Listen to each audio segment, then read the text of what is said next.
आइए आज का वीडियो लेक्चर स्टार्ट करते हैं। वीडियो लेक्चर स्टार्ट करने से पहले मैं आप सबसे रिक्वेस्ट करता हूं कि जिन लोगों ने मेरा पहले दो वीडियो इस लेसन के रिगार्डिंग नहीं देखे हैं वो पहले जाके उनको देख लें, उसके बाद इस वीडियो को देख लें, ताकि उनको जो ये कंसेप्ट आज समझा रहे हैं इस वाले वीडियो में ज़्यादा अच्छे से समझ में आ जाए। ठीक है जी, तो इस वीडियो का जो हमारा एम है वो ये है कि हमें रिकम्बिनेंट डीएनए को प्रिपेयर कैसे किया जाता है उसको स्टेप बाय स्टेप देखना है। देखिए, एक डीएनए सेगमेंट को आइसोलेट किया जाता है एक सोर्स ऑर्गेनिज्म से, फिर उस सोर्स ऑर्गेनिज्म से निकाले हुए डीएनए सेगमेंट जिसमें हमारा डिजायर्ड जीन हो सकता है उसको इंट्रोड्यूस करना है एक नए ऑर्गेनिज्म में। तो यहाँ पे मैं आप लोगों के लिए ये पढ़ता हूं, a segment of DNA containing the desired gene is introduced into a foreign organism जो host organism कहलाएगा। अब ये जो सिंपल इंट्रोडक्शन है इस डिजायर डीएनए सेगमेंट में जिसमें हमारा जीन है उसको सिंपली इंट्रोड्यूस करने से किसी होस्ट ऑर्गेनिज्म में क्या डीएनए रेप्लिकेशन या रिकम्बिनेंट डीएनए प्रिपेयर हो जाएगा। तो मैंने यही क्वेश्चन यहाँ पे आप लोगों को और अच्छे से समझाने के लिए पूछा है, would it be able to multiply itself in the host organism. What does this it means here कि जो हमने डीएनए सेगमेंट निकाला हुआ है क्या उसको होस्ट ऑर्गेनिज्म में इंट्रोड्यूस करने के बाद वो इस लायक होगा कि वो वहां पे मल्टीप्लाई होगा। तो इसका आंसर नहीं है, द आंसर इज नो। उसका रीजन है ऑरिजिन ऑफ रेप्लिकेशन सीक्वेंस। ये एक ऐसी सीक्वेंस है जिससे रेप्लिकेशन इनिशिएट होती है। तो इसको आगे और अच्छे से समझेंगे तो नेक्स्ट स्टेप हमारा जो है इसमें वो ये कि जो है तो फिर किस तरह इसको मल्टीप्लाई होने के लायक बनाया जाए। देखिए, सबसे पहले जो isolated the DNA segment which we isolated from the source organism, it needs to be ligated with a DNA segment which contains a sequence which is called as a specific sequence. That sequence is called as replication, origin of replication sequence. Once the isolated DNA segment gets ligated with such a DNA segment in the host organism, it will definitely multiply. It is because of the reason कि ये जो आपके पास जो ये है replication sequence जो है, origin of replication sequence है, ये वो सीक्वेंस है जहां से रेप्लिकेशन इनिशिएट होती है। तो यही रीजन है कि इस डीएनए सेगमेंट को इसके साथ में लाइगेट करना पड़ेगा। तो वही यहाँ पे भी लिखा हुआ, once it gets incorporated with the host genetic material. जब हमने डीएनए सेगमेंट निकाला, जब उसको डीएनए होस्ट जेनेटिक मटेरियल के साथ में लाइगेट हो गया, it begins to multiply along with the host DNA, क्योंकि उसके बाद ही ये मल्टीप्लाई होना स्टार्ट करेगा। जब होस्ट डीएनए मल्टीप्लाई होगा तो जो हमने डीएनए उसमें लाइगेट किया हुआ वो भी मल्टीप्लाई होना स्टार्ट कर देगा एंड गेट्स इनहेरिटेड। और ये इनहेरिटेड क्या होता है, इनहेरिटेंस का मतलब क्या होता है, ये आप लोगों ने जेनेटिक्स में पढ़ लिया है, मेंडल्स प्रिंसिपल्स ऑफ इनहेरिटेंस उसमें पढ़ लिया है। इनहेरिटेंस का सिंपली मतलब यहाँ पे बता दूं कि transfer of characters from the parents to the offspring, that characters are no doubt embedded within the genes of an organism. तो जब वो genes inherit होंगे, ट्रांसफर होंगे फ्रॉम पेरेंट्स टू ऑफस्प्रिंग, तो कैरेक्टर भी ऑब्वियस सी बात है ट्रांसफर होगा। तो ये जो जीन हमने लाइगेट किया ऑर्गेनिज्म के जेनेटिक मटेरियल के होस्ट जेनेटिक मटेरियल के साथ में, तो वो ऑब्वियस सी बात इसके बाद मल्टीप्लाई तो होगा ही होगा, इनहेरिटेंस भी इसमें शो होगी। ठीक है जी, तो ये जो है यहां तक तो हमें समझ में आ गया। चलिए तीसरा सेटअप देखते हैं कि इसमें हमने क्या बताना है। अब ये जो है ये क्यों होता है, ये इनहेरिटेंस और ये मल्टीप्लिकेशन इसकी कैसे हो सकती है। दिस इज यहाँ पे लिखा हुआ, this is due to the presence of a special DNA sequence called origin of replication, जो मैं अभी आप लोगों को बता रहा था, ऑरिजिन ऑफ रेप्लिकेशन।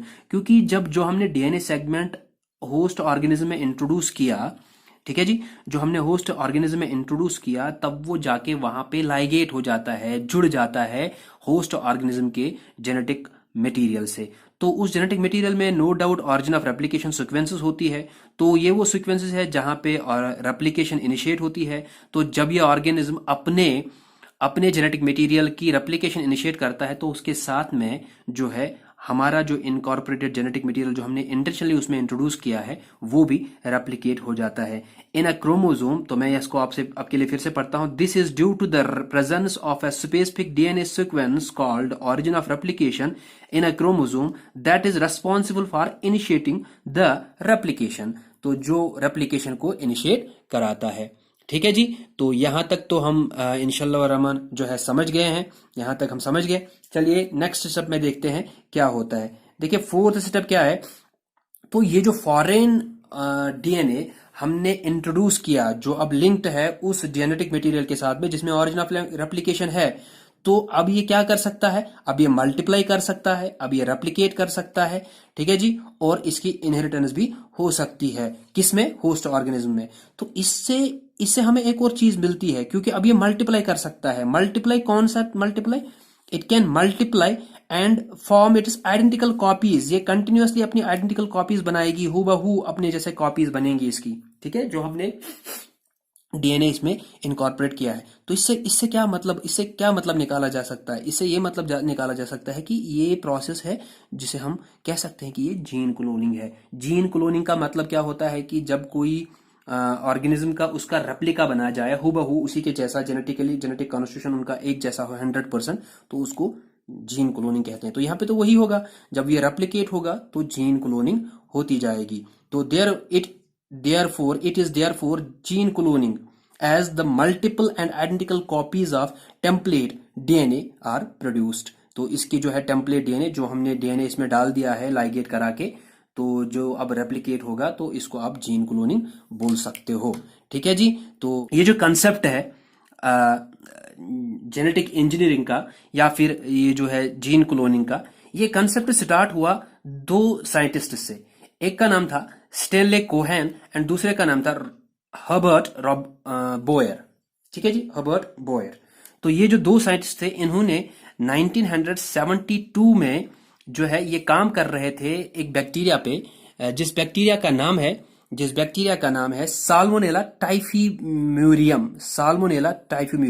इस बैक्टीरिया में स्पेशलिटी ये थी कि इसके पास एक ऐसा चीज था जिससे ये एंटीबायोटिक रेजिस्टेंस शो करता था। अब ये एंटीबायोटिक रेजिस्टेंस इस बैक्टीरिया में कैसे थी, ये इन्होंने पता लगाया कि इसके पास एक जीन है एंटीबायोटिक रेजिस्टेंस जीन। यहाँ पे एंटीबायोटिक रेजिस्टेंस जीन होता है जो इसके प्लाज्मिड में होता है। ये एंटीबायोटिक रेजिस्टेंस जीन जो है इस बैक्टीरिया के पास साल्मोनेला टाइफीम्यूरियम में जो ये एंटीबायोटिक रेजिस्टेंस जीन है ये इसके प्लाज्मिड में होता है। तो ये इन्होंने कट आउट करके निकाल दिया इसमें से। तो यहां से जो है जेनेटिक इंजीनियरिंग का कंसेप्ट जो है बिल्डअप होने लगा, ठीक है जी, जिसे आप कह सकते हो कि यहां से मॉडर्न बायोटेक्नोलॉजी का वजूद में आना स्टार्ट हो गया, ठीक है जी। चलिए ठीक है आगे बढ़ते हैं। तो ये प्लाज्मिड होता क्या है, प्लाज्मिड एक autonomously replicating circular DNA extra chromosomal DNA होता है एक बैक्टीरियल सेल में। मैं फिर से पढ़ता हूं ये आपके लिए कि जो है ये प्लाज्मिड क्या होता है, autonomously replicating circular extra chromosomal DNA होता है, ठीक है जी। तो अब देखिए मैं ये जो है मैंने यहाँ पे लिखा हुआ है आप लोगों के लिए, इसको एक बार पढ़ लेता हूं। Stanley Cohen and Herbert were the first to cut out a piece of DNA segment which was responsible for conferring antibiotic resistance to Salmonella typhimurium. The antibiotic gene was present in the plasmid. Plasmid क्या होता है, autonomously replicating circular extra chromosomal DNA. देखिए जिन bacteria में plasmid होगा उन bacteria में ये extra है, क्योंकि उनके पास अपना एक जो है मेन जेनेटिक मटेरियल होता ही होता है, ठीक है। तो इसको आगे और भी समझेंगे। तो ये जो प्रोसेस हम समझ चुके हैं, यहाँ पे मैंने एक डायग्राम में शो करने की कोशिश की है, तो आई होप कि आप लोगों को यहाँ से समझ में आएगा।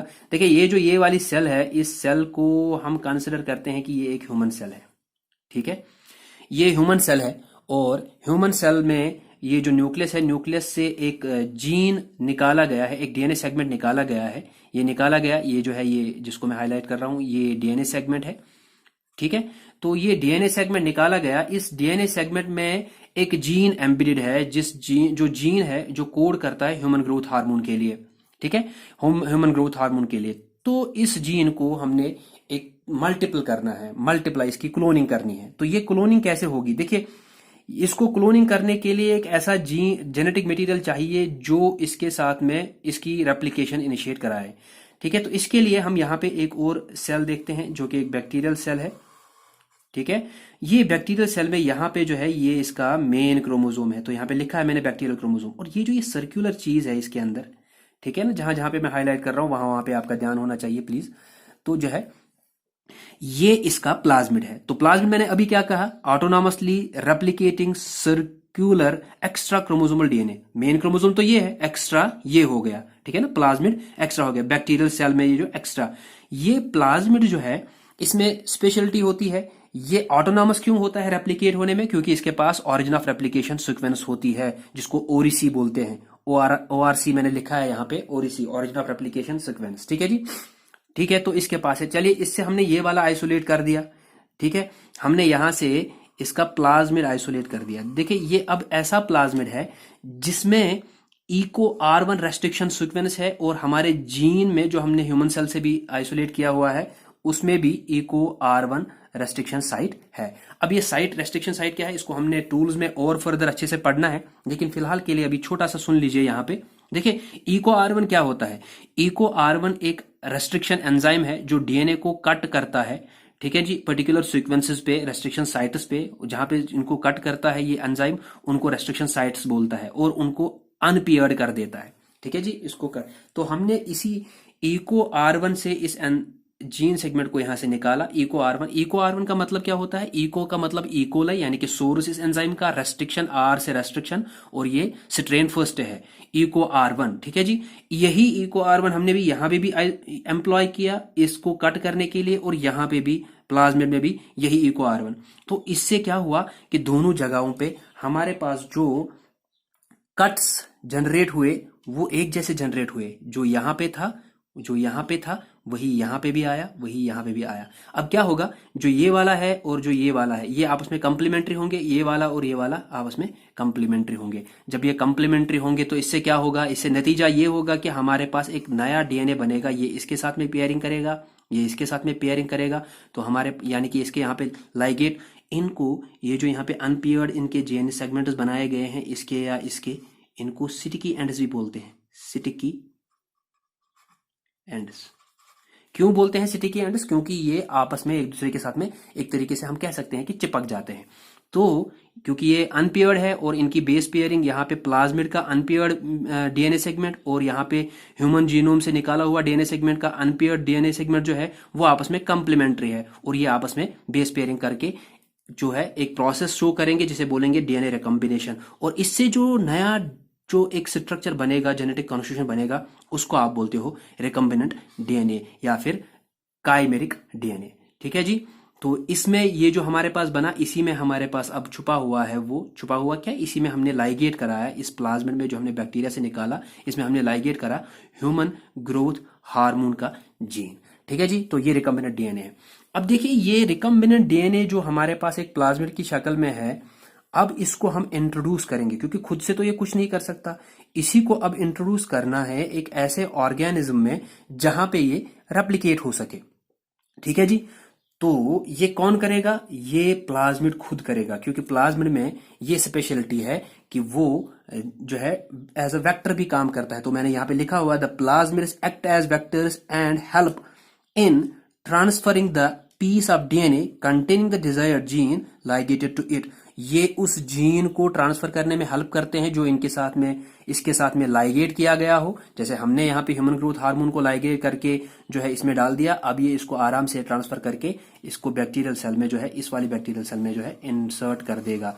और इंसर्ट करने के बाद क्या होगा, ये जो यहाँ पे हमारा जो डिजायर्ड जीन आ गया, अब यहाँ पे होस्ट की मशीनरी, होस्ट सेल में ये मशीनरी को यूज करके ओरिसाइट पे रेप्लिकेशन को इनिशिएट करा के जो है इसकी मल्टीपल कॉपीज बनाएगा, और इस तरह इसकी क्लोनिंग होगी। क्लोनिंग का मतलब क्या होता है, मल्टीपल आइडेंटिकल कॉपीज जो है टेम्पलेट डीएनए, जो हमारा ये टेम्पलेट डीएनए था, जो ये हमारा टेम्पलेट डीएनए था जिसको हमने आइसोलेट किया, इसकी क्लोनिंग होगी, ठीक है जी। तो जाने से पहले आप सबसे रिक्वेस्ट है कि प्लीज मेरे चैनल को सब्सक्राइब कीजिए, जिसका नाम है एसपी सर कश्मीरी, और प्लीज जो है बेल आइकन को क्लिक करना भूलना मत, ताकि मैं जो नेक्स्ट वीडियो अपलोड करूं तो आपको उसकी नोटिफिकेशन मिले। साथ में अगर वीडियो अच्छा लगे तो प्लीज जो है लाइक करना मत भूलिएगा, और अपने दोस्तों के साथ में शेयर करिएगा, ताकि ज्यादा से ज्यादा इस प्लेटफॉर्म में हम एक साथ जुड़ सके। तो इजाजत लेता हूं अगले वीडियो तक, तब तक के लिए अल्लाह हाफिज।